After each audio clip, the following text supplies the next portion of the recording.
So that's the schedule for the week. I hope it sounds good. I hope my fucking internet holds out this week, so we can actually do that over the course of this week.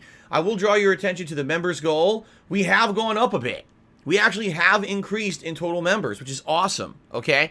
I hope that we can keep that going. We still got about 2.5 weeks left in the month of April. We need to rally by the end of the month to hit this goal, but I hope we can hit the goal. All right, we hit the goal. Remember, I'm going to be doing the Down the Rabbit Hole reaction stream and video. It's going to be really special, something I've never done before, and a lot of people want to see it, so I hope we can hit it, okay? Also, I want to say special thanks to those of you who came out in droves and supported my streams on Monday. As I told you guys, sadly, because of a lot of slander and bullshit against me over the weekend, contributions had slowed down to a crawl. You know, I had a really good birthday marathon, and then literally everything slows down over the weekend because there's all this bullshit. Oh, Phil made thousands of dollars on his birthday, and now he doesn't need any support anymore, blah, blah, blah. So now here I am sitting in a situation, I'm like, wow, I had 3 straight incredibly slow days for support on my streams, which never happens. Every once in a while, I'll get 1 or 2. 3 in a row is like unprecedented. And I knew exactly what was going on. So I talked about it on Monday. You guys came out in droves and supported the streams on Monday. Because of that, I was able to actually have a really nice day off with Kat yesterday, and I'm going to tell you about it today because I want you to know what your direct contributions to my streams helped me do. You know, I actually ended up going from a day that I was really worried and concerned and stressed out to a day where we were able to go out and have a nice meal together and do some fun stuff, and I want to share that with you to let you know how much it means to us. Okay? Cool. All right, so we're going to talk about that in a moment with the Phil's Day Off segment, but I just want to say thank you. And again, guys, remember, I'm a crowdfunded individual. My income is your support of the streams, period. The only other income I get is basically ad revenue on YouTube, which is all over the place. Sometimes it's good, sometimes it's bad. Right now, I can tell you I'm making way less than usual because I can't monetize the Lego Star Wars playthrough. All those videos are getting claimed for the John Williams score. So right now, ad revenue is almost, you know, an afterthought. It's a non-existent thing. But thank you guys so very much who come to the streams every day and support it in any way, whether it be a membership, a super chat, a super sticker, a tip. Remember, we have those tip rewards in effect. $50 I put on the Gunner glasses. If you raise $100, you pick a hat for me to wear. At $150, you pick a vest for me to wear. It would be great to hit some of those goals on my first day back from break. That would be outstanding to have some goals hit today with the tips, okay? All right. Now, let's get into the segments I need to talk about because we're so late. The first segment is called Phil's Day Off. So, yesterday was a little hectic because originally my wife and I had planned to do one thing because we thought we were going to have no money at all. We thought it was going to be like a dead day where we can't even like eat out or anything. And then because you guys rallied on Monday and helped us out, our whole day changed, okay? So, we did a lot yesterday, all right? Don't get me wrong, a lot crammed into one day. Some relaxation, some fun, but a lot of stuff out. We had an appointment we had to get to in the late afternoon. And so what we had to do was try to base everything during the day around that. Excuse me. So, you know, in the morning we ate, before we left, we ate at home, and my wife was getting ready, got ready, and we went out together and actually did grocery shopping together, which we almost never do anymore. It's funny because before COVID, we used to do, here was our schedule for our day out before COVID. Basically, we would wake up, get ready to go out, get some food, have our day out of whatever we needed to do, run errands, shopping, appointments, etc. Usually have like a dinner, and then on the way home, stop at the grocery store, buy the groceries together, and then come home and unpack everything at night. And that's how we ended our night, was unpacking groceries and everything, and then relaxing after. But ever since basically COVID happened, that whole thing got flipped on its head. When COVID started 2 years ago, you had to go to the grocery store at, like, no exaggeration, between 8 and 9 in the morning if you wanted to buy anything like a commodity, like toilet paper or stuff. If you didn't go that early, everything was sold out because of the hoarders, the people who went there and hoarded like idiots, okay? So 2 years ago, I basically started doing this this practice where I would actually go grocery shopping like early in the morning. And so Kat would basically wake up and she would start getting ready for the day, like take a shower and put on her makeup and everything. While I went out and grocery shopping, I would bring the groceries home and together we would put them away, and then we would go out and have our day together. So our schedule for 2 years has been dramatically shifted because of COVID. All right, now it's weird because everything's back to normal. I'll be honest, everything here is back to normal. There's no restrictions on anything. You can do whatever you want. There's no more hoarding, and idiots aren't mass buying stuff at the stores anymore. So our schedule can basically be however we want it to be. So, like I said, we woke up at 8. and then she got ready, and then we went out together and we did grocery shopping first. Okay. Came home, unpacked. You know, I chopped up some of the veggies, got them ready, washed up a bit, and he said, okay, let's head out. So we had to go to the dump. And thank goodness I could afford to do it because we had a bunch of trash basically built up in our garage. Went to the dump, dumped a bunch of trash. Have to pay for it here in Washington State. It's not free. You would think, oh, the dump's free, just dump stuff. Nope, we got to pay for it here. That's how they are here. They're ultra green. So after the dump, we went and ran some errands. One of the things we had to do is go to the pet store, buy some food and treats for Jasper, and saw a lot of cute animals at the pet store this week. There was a lot of cute hamsters. They actually have a adoption center at our local pet store for cats, and there was like 3 different cats in there that were all super cute. One of them, we were so sad. So it's in there. It's like this cat was rescued from an abusive home where the owner was an incredibly irresponsible pet hoarder. And so when they raided this home, after a bunch of tips came in about it, they found something like 50 cats in the house. And the cats were all not cared for, not properly fed, had never been to the vet. This particular cat was 5 years old and had no teeth because the cat's teeth had rotted out completely. The owner didn't care. He just left it there with no teeth. So said, if you rescue this cat, you have to only feed it like wet, chunky food. You can't ever feed it dry food because you can't chew. I'm like, wow, the cat was the best cat ever. It was super loving, wanted to be pet, was purring constantly. I'm like, man, people in this world are fucked. Like, seriously. They're out of their mind. They're so fucked up, right?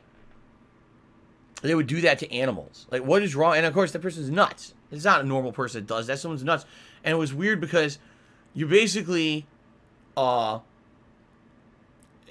think about it and you're like, when you think about pets and adopting a pet or even buying a pet, there's no restrictions. They pretend like there are, but there's no restrictions on it. Anyone could just take in any animal off the street. Anyone could go to a pet store and get an animal and adopt it. Yes, there's stupid paperwork. I'll give you an example. There was one time I was at PetSmart. I'm trying to remember because we have 2 local pet stores. It was a PetSmart, okay? I'm in line to buy pet supplies. There's a guy in front of me in line. He's adopting a bunch of small pets, okay? Like little animals. I don't know what they were because they were in their boxes. He's standing in line. He's at the register. He's sweating profusely. Now, it's not a hot day. It's winter. The guy is standing there. Pools of sweat are coming off his body. His entire body is soaked in sweat, okay? It's obvious this man is not healthy. It looks like this guy could have a heart attack at any moment, all right? And he's adopting 3 or 4 small animals all in their little boxes lined up. Now, when you get a pet at a pet store, what they're supposed to do is they're supposed to have paperwork that you fill out with your name, address, and they're supposed to register that paperwork to know that you have that pet or whatever. But if anything, no one tracks anything. The guy literally never filled out the paperwork. The clerk kept asking him, or the register person, fill this out, and he just basically went, scribbled, never filled any real information out, and left the store with all the pets. No one checked anything, nothing. You know? So it's like, number one, the guy looks like he's going to die any second anyway. Should he really be adopting pets? And number 2, there's no checks on anything. You know, they all pretend like they're... What's to stop someone from literally giving you all fake info when they get a pet? Right? Do you think they're doing a background check on you when you adopt a pet? So you have these houses full of 50 pets. It's like, Jesus, man, these people are fucked up in the head. They think they're going to do this, and then they abuse the pets. They don't take care of the pets. And you have these horror stories of, you need to fucking rescue people have to come in, put the person in a nut house, and take all the pets out. Certainly, I'm not saying we need a background check for you know, certain animals or whatever. But you understand what I'm saying? Like, doesn't it seem like there's zero protections in place for anything when it comes to pets? Like, it's ridiculous in my opinion. So anyway, you know, we saw some pets. It was cute. We did our stuff that we needed to do. We had our appointment. We did our appointment. And then after that, we actually had a nice dinner. We went to a restaurant that does a lot of things like almost like how can I say? Tropical food, Caribbean style. Like, I got a jerk chicken dinner that was also made with pineapples and peppers and this special sauce. And my wife got a plantain dinner that was like beef with corn and all kinds of ingredients, black beans around it. It was absolutely outstanding. And we were very happy because, as I told you guys, we did not get to celebrate our anniversary at all. We were both working. We forgot our anniversary this year. So it was nice to be able to actually go out and have a nice dinner together. We enjoyed it very much. I want to say again, thank you, because we really would have been sitting at home eating the cheapest possible thing. We had no money. And because you guys helped us out on Monday, we really appreciate that. We were actually able to go out and have a nice dinner together. And that was really nice of you guys to kind of help us out then, because it was a rough week. It was like, great birthday stream, you know, raised way more than usual. And then 3 straight days were slow as shit because people were like, he doesn't need nothing because he made like thousands of dollars on his birthday stream. Completely false, by the way. Never happened. People just making shit up. And everyone on the internet is gullible and believes it. And the next thing you know, here we are on Monday, I'm like, wow, I literally don't have enough money to like go grocery shopping, pet store, and have a dinner. I just don't have enough. But normally over the weekend, it's not an issue at all, you know. So anyway, thank you guys so much for that. I really appreciate that. So we ended up having a pretty good day out when we came back from dinner. You know, we had a good day, relaxing basically. We ended up watching someone else playing Elden Ring. This person is still early on in the game, but this person was actually using a dex build, which is interesting to see some early game weapons like the Uchigatana with its bleed build up, as well as when you get that Roger's Rapier +8 from talking to Roger at the round table hold. It's actually a really good early game weapon. It was really good. So yeah, it was very entertaining, and we had a good relaxing night together. Not Above Average says, why don't you do bulk buys at Costco? We used to. I used to have a Costco membership, and we would go there and we would buy the expensive stuff in bulk. That ended during COVID, because during COVID, they had nothing. You had to wait in line to get into fucking Costco. When you did, they were out of everything. And since then, we haven't been able to go back. We just don't have enough money. Like, think about it. If I go to Costco right now, I got to pay for the membership, which is what, $50? Oh, right up front, I got to pay $50 before I can buy anything in the store. And I don't have the money to buy stuff in there. I just don't. I have barely enough each week to pay for basic grocery bill and whatever supplies we need.